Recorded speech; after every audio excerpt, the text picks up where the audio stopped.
This is Sony's A7 IV Mark IV, the 61 megapixel beast, which Sony is positioning as an alternative to a medium format camera with some justification because 61 megapixels in a full frame sensor has never been done before. Now, you might think that's overkill. I personally might have thought it was overkill. I'm used to choosing a camera with between 20 and 30 megapixels for low light performance, but what Sony says is that it has packed in 15 stops of dynamic range into this camera, which it says gets rid of the risk that low light performance will suffer, or you won't be able to recover detail from the shadows with this camera. There's also IBIS in the A7 IV, A7R Mark IV, 5.5 stops.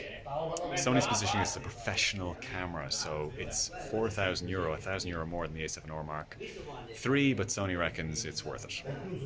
One of the other signature features that Sony is pitching here is what it calls pixel shift photos of up to 240 megapixels. So let's say you're on holidays and you see a magnificent alpine landscape and you want to get all those details in. That's what this feature is here for. It can take up to 16 individual shots and essentially combine them. Now, will that make absolutely enormous files on your computer? Probably, but that's what Sony has packed into this camera.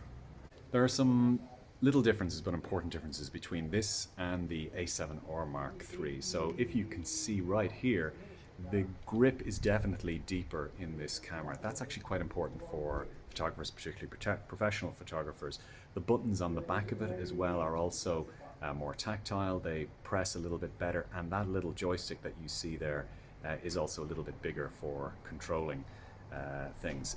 The camera is also slightly more robust in terms of its materials. So what Sony is definitely trying to do here is trying to position this as a professional tool for photographers and videographers, something that you can use in the rain that will last you a couple of years, and that isn't seen as an electronics item. So there would have been a bias, particularly among Canon and Nikon photographers before, that Sony cameras are electronics items and not professional tools for photography.